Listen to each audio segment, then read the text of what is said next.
Bonjour, je vais vous décrire une méthode simple de traitement contre le varroa par pulvérisation de l'acide oxalique. Donc, tout d'abord, j'observe sur le plancher les chutes naturelles du varroa. Dans cette ruche, il n'y a pas grand-chose, donc je vous fais voir un plancher d'une colonie infestée, et voici ce qui peut tomber après traitement. Beaucoup de varroa, ce sont ces petits crabes marrons. Donc, pour rappel, le varroa est présent partout en France. Je ne vais pas rentrer dans les détails, mais actuellement, nous n'avons pas le choix de traiter. Si vous ne traitez pas, sans traitement, vous risquez de perdre votre colonie ou propager des virus liés à l'affaiblissement de vos colonies dû au varroa. Donc, dans cette vidéo, nous sommes mi-octobre, je fais ma dernière visite de mes ruches, je les mets en hivernage, je fais un point sur mes réserves, éventuellement je peux récolter, j'enlève des rayons vides et je passe en revue du coup tous les rayons. J'accélère un petit peu, j'enlève la grille à propolis.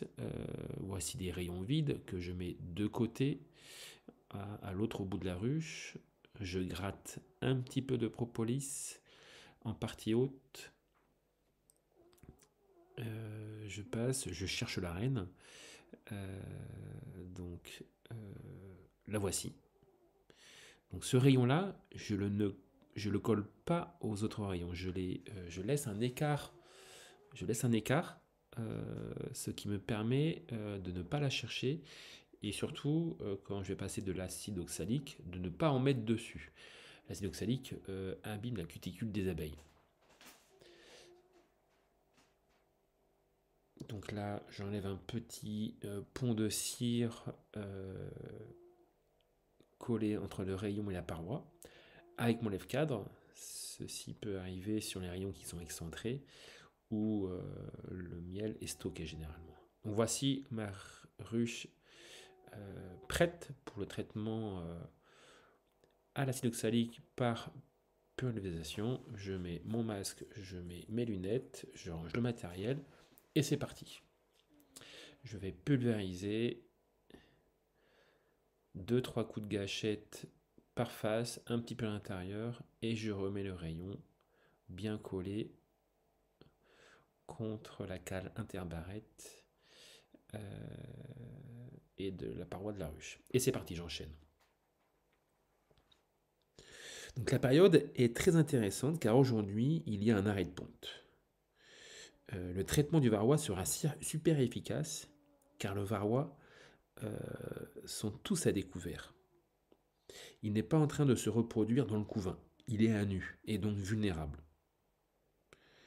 Cette année, cet arrêt de ponte est accentué par une pression du frelon, ce qui en fait un moment du coup idéal. Il est aussi causé de plus en plus par le réchauffement climatique. Donc à partir de mi-septembre jusqu'à mi-octobre, j'observe mes colonies. Et s'il y a un arrêt de ponte, c'est pas toujours le cas, et bien ça en fait un moment privilégié pour réaliser cette méthode simple, accessible, efficace, et surtout avant l'hiver. Car c'est à cette période-là que l'on peut observer les premières mortalités. S'il y a des virus dus au varroa, dès le premier coup de froid, les abeilles vont tomber.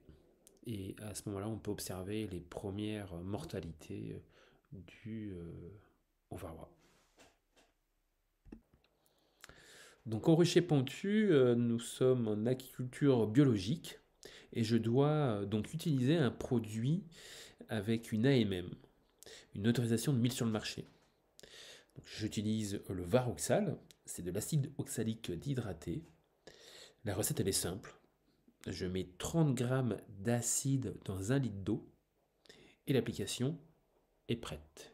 Je le mets dans un pulvérisateur et comme vous l'avez vu, je mets 2-3 coups de gâchette suivant le nombre d'abeilles qu'il y a sur chaque face.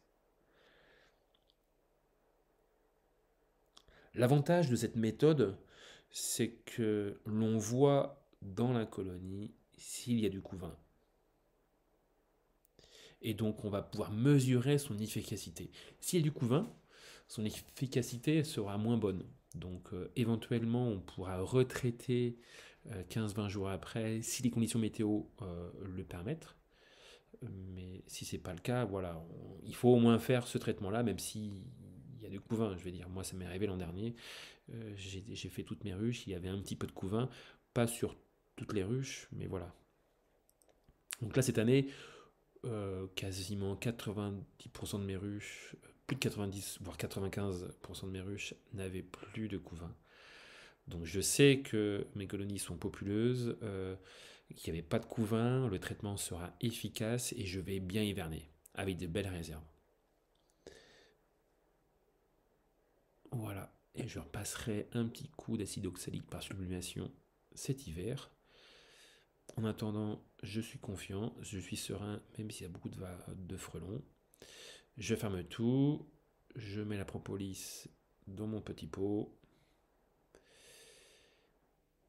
je remets la petite laine et tout devrait bien se passer. Voilà, si vous voulez en savoir plus, n'hésitez pas à aller sur le site web du Rucher Pentu ou suivre une formation au mois de mai de chaque année, en ruche kenyane, bien évidemment. Je vous souhaite un bon hiver, un bon hivernage et à bientôt. Merci, bonne journée.